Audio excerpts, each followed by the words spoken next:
आ सके कि वो डिप्टी कमिश्नर जो आपके डिटेंशन ऑर्डर जारी करते थे, जो आपके 16 एमपीओ 3 एमपीओ के ऑर्डर जारी करते थे, उन्हीं को आप डिस्ट्रिक्ट रिटर्निंग ऑफिसर बना दिया गया और उन्होंने आप लोगों के कागजात नामजदगी मुस्तरद किए जो हाई कोर्ट और सुप्रीम कोर्ट से आप लोगों के बहाल हुए।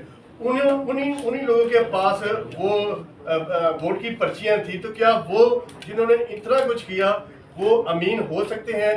और उनके ऊपर उनको आप बावर नहीं करवा सके तो उनसे आपको कैसे इंसाफ मिल सकता है इलेक्शन कमीशन से, जिसने आपको 45 और 47 भी चेंज किया? देखो, वो इलेक्शन कमीशन पे हम 12 कह चुके हैं और यही आरओज पे हमारा मौके बड़ा क्लियर है कि आरओज जुडिशरी से होने चाहिए थे रादर देन एग्जीक्यूटिव से। वो हमने डिसाइड कर लिया था और हमने उनको ये मौके पहले से पेश कर दिया था।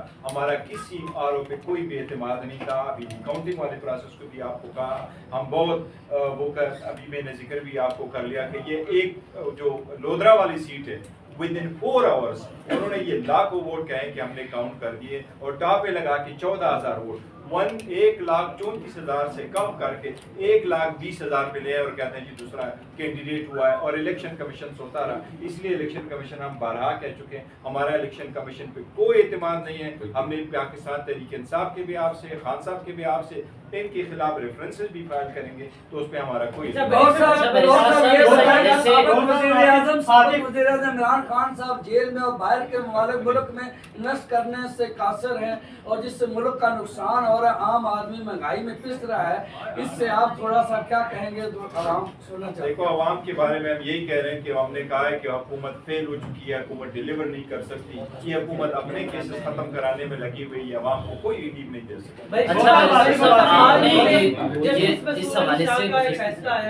और उस फैसले की है पीएमएलएन के खिलाफ अगर फैसला आता है तो वो जजेस पर तनकीद करते हैं, आपके खिलाफ फैसला आता है तो आप जजेस पर तनकीद करते हैं। कब तक ऐसा चलता रहेगा? नहीं, देखिए, जहाँ तक जजेस है हमने जजेस को हर भी तनकीद नहीं बनाया, हमने एक मौके पर रखा हुआ है, वो ये कि इस डिसीजन से हमें मायूसी हुई और हम यही कह रहे हैं कि सुप्रीम कोर्ट के चाहिए था इसको लार्जर कैनवस में देखते कि बैकग्राउंड और सुप्रीम कोर्ट की जजमेंट अगर आप उठा लें उसमें सारे फैक्ट्स का तस्करा नहीं हुआ है, इसलिए हमने किसी जजेस पे नहीं किया। हम ये कह रहे हैं कि अगर आप ओवरऑल देखते हैं तो हमारे इन मैनेज ने तो पिटीशन नहीं फाइल करनी, अब तो टाइम बाढ़ हो गई, ये तो पिटीशन फाइल नहीं कर सकते। सुप्रीम कोर्ट का तरीकाकार यही रहा है कि जो ट्राइब्यूनल जा चुके हों, सुप्रीम कोर्ट सबसीक्वेंट इवेंट्स को अकाउंट फॉर करती है और ऐसे क्लोज केसेस को रीओपन नहीं करती।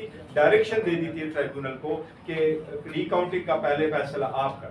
सर, ये बताइए कि पीटीआई के प्रेस कॉन्फ्रेंसेस गुज़िश्ता हफ्ते आपने पार्लियामेंट के बाहर भी कहा कि नोटिफिकेशन जारी किया जाए और अभी भी उसका जिक्र आमिर साहब ने किया कि ऐसा लग रहा है हमें कि पीटीआई की ख्वाहिश है कि जल्द ये नोटिफिकेशन और मंसूर अली शाह जल्दी आए। कल मंसूर अली शाह साहब से मुलाकात हुई तो इसी हवाले से मैंने उनसे पूछा कि एक सियासी जमात आपके नोटिफिकेशन के लिए आपसे ज़्यादा वो जल्दी की ख्वाहिशमंद है, तो उन्होंने ये बात वाज़ेह की कि मंसूर काजी फाइज साहब मुकम्मल कंट्रोल में और मुझे कोई ख्वाहिश नहीं है, ना भी हो, या फिर इस हवाले से जल्दी का नोटिफिकेशन का किसी किस्म का ताल्लुक किसी भी इस हवाले से मेरा उनसे नहीं है। जब उनको खुद मंसूर अली शाह को इतनी जल्दी नहीं तो आपको इतनी जल्दी उनके लिए? हमने ये कहा था कि इस पे हमने असेंबली में बात की थी और परसों जो हमारे अलायंस का हुआ था हमने ये मौके पर रख दिया था कि देखो ये सब कुछ हो जाता है और ये एक परसेप्शन यही है कि आप 2/3 मेजॉरिटी हासिल कर रहे हैं, आप एक्सटेंशन देना चाहते हैं, आप 2/3 मेजॉरिटी लेकर के आप पावर लेना चाहते हैं कि आप जजेस को भी ट्रांसफर कराएं। तो काजी फाइज साहब का हमने यही कहा था कि 87 days before the retirement of Bandial साहब का उनका नोटिफिकेशन हुआ है और इसी हुकूमत ने, इसी वजीर कानून और इसी प्राइम मिनिस्टर ने किया था। तो हमने उनको कहा है कि आप ये कर दे ताकि ये मैटर खत्म हो जाए और साथ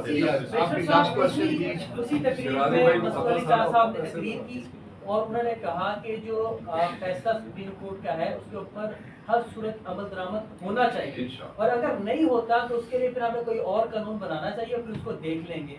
आप क्या समझते हैं? अभी तफसीली फैसला आना है, उसके बाद अगर हुकूमत उसके ऊपर अमल दरामद नहीं करती तो कानूनी तौर पर हम क्या ऑप्शन? देखिए इंशाअल्लाह ताला उस पे अमल दरामद होगा। हमने चीफ जस्टिस से भी मुतालबा किया है कि आप माइनॉरिटी में सही, लेकिन आप चीफ जस्टिस से इस जजमेंट को इम्प्लीमेंट कराना आपका भी फर्ज है, और सुप्रीम कोर्ट अपना जजमेंट जरूर इम्प्लीमेंट करवाएगी। उसके नोटिफिकेशन होने चाहिए, और सुप्रीम कोर्ट ने उस जजमेंट में भी कहा है कि हम उसको इम्प्लीमेंट करेंगे। और हमने जो आपको वो कर दिया बताया वो ये कि प्लान है ये था 8 फरवरी के इलेक्शन को चुनी करवा, फिर भी यही था रिजर्व सीटें। अब रिकाउंटिंग में आपने वो मकासद हासिल करो, तो हम इन तीनों के खिलाफ है, और हम कह रहे हैं कि इंशाल्लाह आवाम की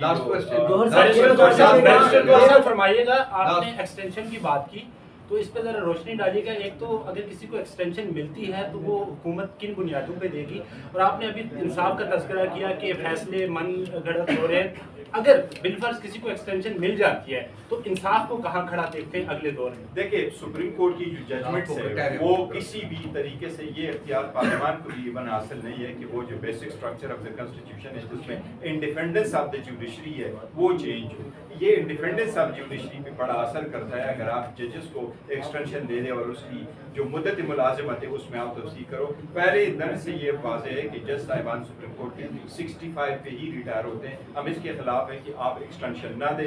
वकला मूवमेंट ने भी अनाउंस किया है कि हम इसके मुखालिफ हैं और ये नहीं होना चाहिए, और हम भी यही